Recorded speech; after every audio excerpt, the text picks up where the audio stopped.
It's me again, and it's just not enough. I need more!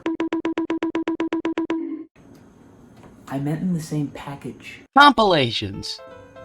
I misspelled it. They're the sort of thing that always looks like a deal, but might not be depending on its contents. Like one of those 1,000 plus games consoles. Yeah, sure, there's quote-unquote 1,000 of them, but it's really just the same 20 poorly recreated arcade games copy-pasted over and over. But then there are the really great compilations, stuff like the Kirby Dream Collection, Rare Replay, and the Orange Box. Judging by games alone, Super Mario 3D All-Stars should be right up here with them. I mean, you get 3 great Mario games in this thing, like come on, where's the complaint? First, let's spell out what makes a good compilation. Obviously, the games themselves matter. If I gave you a compilation of shovelware Wii games, it probably isn't a very good compilation. The presentation is important too. If you just place all the ROMs in a blank menu, it looks like it was ported and thrown together without much care. A good collection will probably have some sort of museum to view old memorabilia or at least information about the games.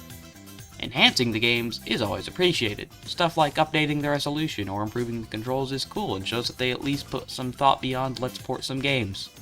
Best I can do is the soundtrack. There is hardly anything else here! Like, yeah, it's nice to have these out on a modern console, but that's it?! Mario is going through a midlife crisis! It seems as if Nintendo realized they needed to do something for this anniversary, so they walked up to a couple of overworked devs and said, port Mario64, Sunshine, and Galaxy to Nintendo Switch in a collection by December. Oh, throw in the soundtracks for good measure. And panic ensued! So what we got was a thrown-together compilation of barely enhanced 3D Mario games. That was on limited release for some strange reason. Yeah, basically anything having to do with Mario's 35th anniversary disappeared a few months later. Thanks, Nintendo, I love being gatekept by an Italian plumber's deadline! But are the games alone worth the price? No. First up is Super Mario 64. If you didn't notice by the title, this is a multi-part video. This is because these games are lengthy, I'm bad at speedrunning, and I don't want to make a 2-hour long video. So yeah, enjoy. Released way back in 1996, Mario 64 is generally considered one of the greatest games of all time. It practically introduced the 3D platforming genre, and boy howdy did it start out good. The controls were made with an analog stick in mind, so 360-degree movement was possible from the get-go. On top of that, the moveset is incredibly expansive, with wall kicks, long jumps, backflips, side flips, and even a punch move, which works. Usually. Well, it's a good thing my hands work all the time. I found myself generally using the long jump and side flip for most of my traversal, after the incredibly long learning period. You see, there's this thing that I'm used to using in 3D platformers, and using a controller threw me off hard, and it took a lot of time to adjust to a fairly janky walk cycle that does an annoying little U-turn that will walk little blue overalls Mario right off a cliff. Like, why? You see the edge in front of you, you know the player wants to move directly backwards, but you just decide to take an absurdly wide U-turn and fall off. I died a lot to this, and I didn't even do anything. Even when I successfully did it by mere chance, I later died because I fell off a different obstacle. Great. But the moveset isn't everything. If you get dropped into a test level and that's the game, you got ripped off. So let's look at each level by its own merits. I will note that since I didn't 100% the game for the sake of time, I will skim over levels I didn't play too much of. Bob-omb Battlefield, the proverbial first level. There are no insta-death holes in this level, so that's nice. It's really just a playground of sorts to figure out how to play the game. Red coins, races, tricky jumps, and the wing cap function are all things that Bob-omb Battlefield introduces. It also shows how the Bowser boss fights will mostly work, giving a good starting point before being thrown against the overgrown lizard. All around, Bob-omb Battlefield is a pretty alright stage. But what comes next? Oh, Whomp's Fortress. By the Whomps, for the Whomps. But seriously, Whomps are misused labor in Mario canon. This levels up the difficulty significantly by surrounding the stage with holes instead of grass. Difficulty-wise, most of the challenges aren't that bad, but for the life of me, I can't get in this cage! Guess I'm just bad at the game and need to cope harder. The man himself, Big Womp, is hilariously easy to beat and makes it quite obvious why Mario doesn't do plumbing anymore because he clearly threatens these people to do it for him. I represent the workers' union and demand you stop stomping on womps. Cool mountain. Slipping, sliding, and suffering! For some reason, I am really bad at the slide in the cabin, so I spent a solid half hour doing it over and over again. On top of that, you need to do it twice. Yay! Beyond that, this level is fairly average, with some cool quests and some annoying ones. No, I won't throw the penguin, that's bullying. Jolly Roger Bay. Eels abound in this mostly underwater stage. Some stars revolve around how good you are at climbing platforms without slipping off and manning the cannon. And others, you just need to have the metal cap and be halfway decent at swimming. Jolly Roger Bay is a sort of forget-me-yes kind of stage. You go through it, and it evaporates from your memory like a drop of water on a stove, quickly and violently. The only thing super memorable is this big ol' eel that likes to stare at you from a sunken ship. What is that monster planning, I wonder? I'm gonna steal the Declaration of Independence. Those 4 are the stages you are able to access before needing to fight Bowser in the Dark World, which is a fairly simple test of platforming and whether you paid attention during the King Bob-omb boss battle. Though it is made abnormally hard due to that stupid U-turn. Man, who cares about Bowser? The controls are the final boss. Oh no. I angered the internet. Speaking of which, if you made it this far, maybe subscribe, unless you're still too angry at me over a Mario game. Well, after saying so long to Bowser for the first time, 4 more stages are opened up in the basement, starting with Big Boo's Haunt. This one starts the trend of entering levels in a different way, where you must follow this big ghost to the courtyard and punch him for the level entrance to show up. So yeah, say hello to Proto-Luigi's Mansion. This thing is full of mildly confusing puzzles that are sometimes very frustrating. Examples being 1, you have to fight the wall jump controls to get to the attic and then cross the roof without falling off. 2, run around this carousel till Big Boo appears. This is only confusing because of attention span. You expect something to happen, but nothing really does until you've sat there long enough. Oh, I'm being robbed. Hazy Maze Cave. In here you can do 2 things, find the metal cap and suffer. Hazy Maze Cave is appropriately named because this level is absurdly hard to navigate. They even gave you a map every couple rooms, and I still managed to get lost. There's also some wall jump shenanigans required in this stage as well. Plus he makes his first appearance and just helps you get to a few stars.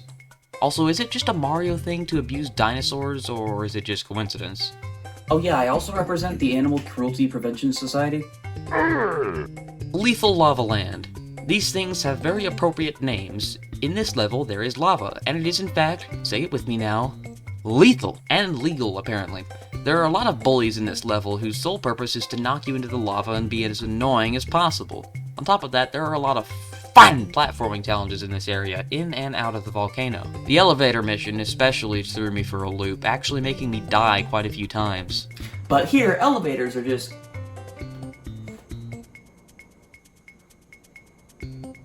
The last, or second to last anyway, level of the basement is Shifting Sand Land.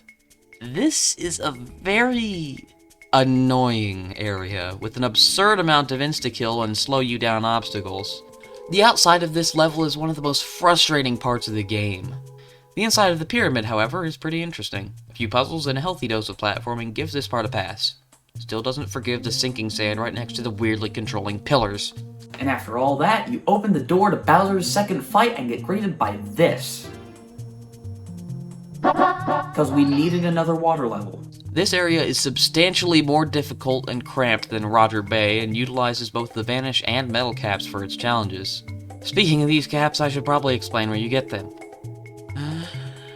The wing cap is unlocked by looking up in the main lobby when a sunbeam shines down. Press the red switch in the level and there you have it. The Vanish cap is unlocked by ground pounding these 2 pillars and then going down this hole and completing the platforming challenge inside. The metal cap was unlocked in the secret area of the Hazy Maze Cave, so yeah, this level is kinda necessary.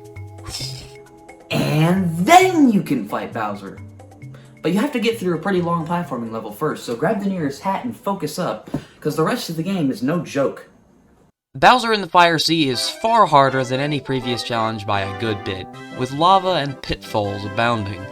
This area is a pain to get through, but Bowser is basically the same as when you first fought him, though I suppose he moves a little faster.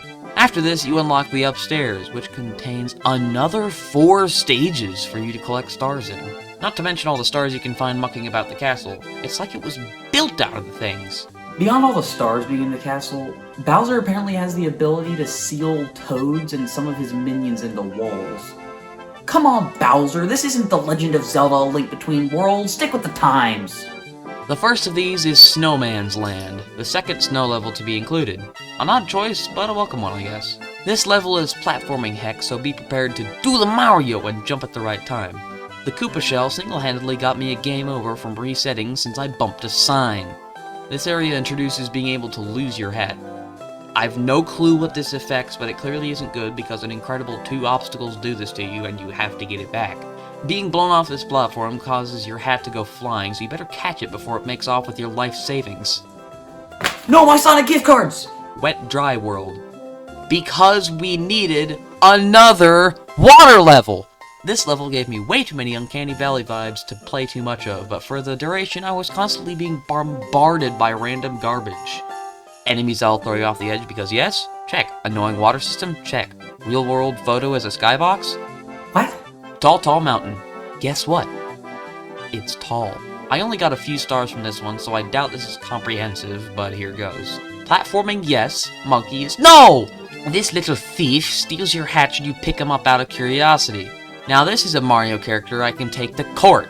Oh, I can't throw him off? Well, okay then.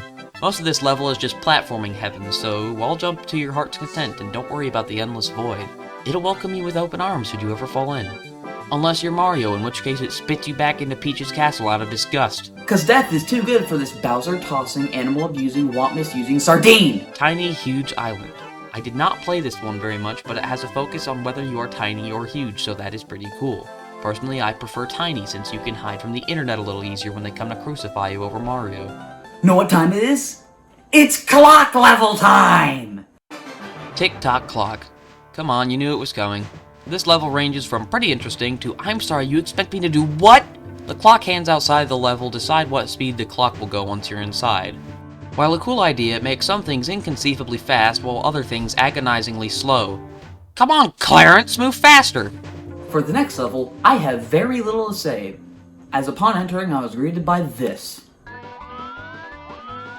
No thanks, we don't want any. At last, you collect enough stars to go past the endless staircase and enter Bowser in the Sky. The final confrontation, the last challenge, the Path of Pain.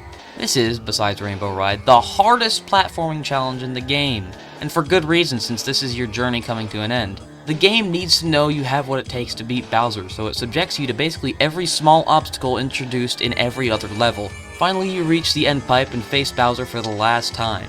If you have at least one brain cell and paid even the slightest attention throughout the rest of the game, this won't be too hard. Toss them into military-grade explosives conveniently strewn around the map, and that's the game. Collect the final star and watch the credits roll. The music that plays behind the credits could put a grown man to crying, it sounds so good. However, it just puts me to sleep.